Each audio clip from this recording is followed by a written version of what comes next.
Humble pie eaten, humiliated, battered, bruised, brutalized. This is how Bazball was laid to rest in Adelaide.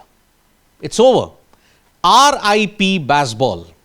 For all the preparation that you made from 2022 onwards for this particular moment, it's gone. The experiment is an epic, epic failure. McCullum fronted up to the media after the loss, and he made a very grave admission, one which we have been shouting for a very, very long time. Primarily, what were the key reasons that England lost? McCullum said, not been able to seize some pressure moments, not been accurate with the ball, haven't found batting tempo, missed opportunities in the field.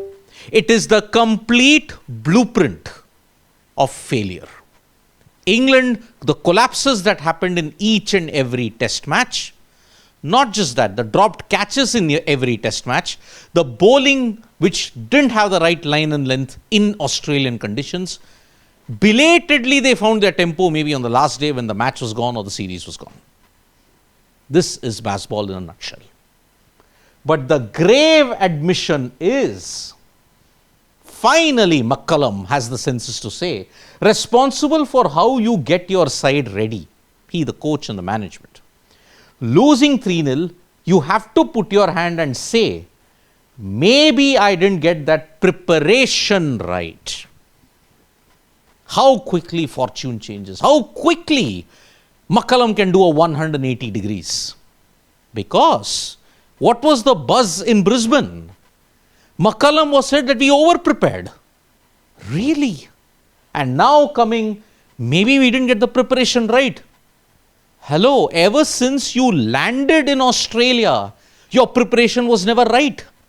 How many matches, how many warm-up games did you play?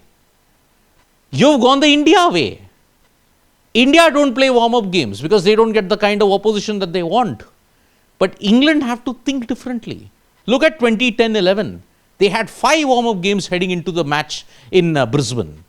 They drew that game. But then you won Adelaide. You're already in the groove for a test match.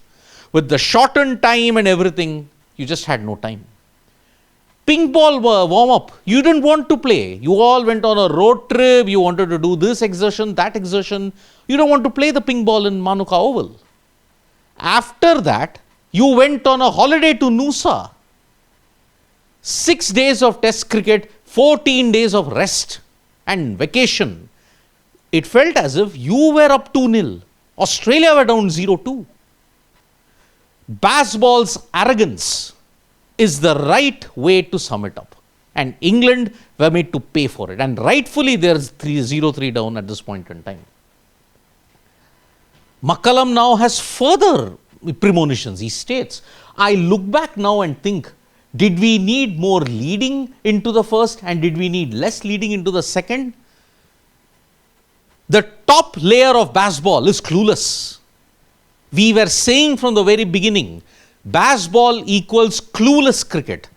Bazball equals cricket without brains. And this is exactly what has happened. You all, India, that is why it was so infuriating to see them celebrate a 2-2 series draw against an England team that has zero confidence in both their abilities, confronted with quality attacks. And that is where, could we have had more leading into Perth and less for Brisbane? You didn't utilize your time well. You only wanted to come to Australia to party. That is Bazball. You can't flick a switch and play conventional cricket. You can't flick a switch and be aggressive when you want it to be. You became aggressive when the match was lost in Brisbane. You became conventional when the series was gone. This is the problem. Now, he kind of admits that the outside noise also got into him. The media had so many things to write about their trip to Noosa. But McCullum and the team were determined to do that, keep outside noise out. And you'd remember that there was a scuffle in the airport also when the Australian press got a little too close to the England team and the security personnel just shoved them away.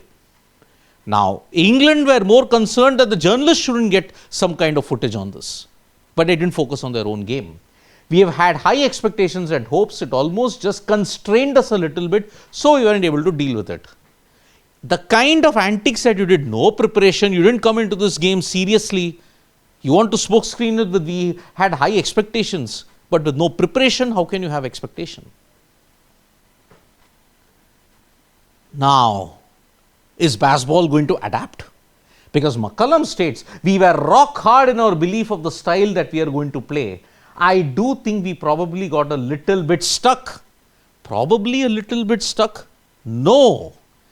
England, we were rock hard in our belief. That is why when rocks were thrown at your window, the glasses broke.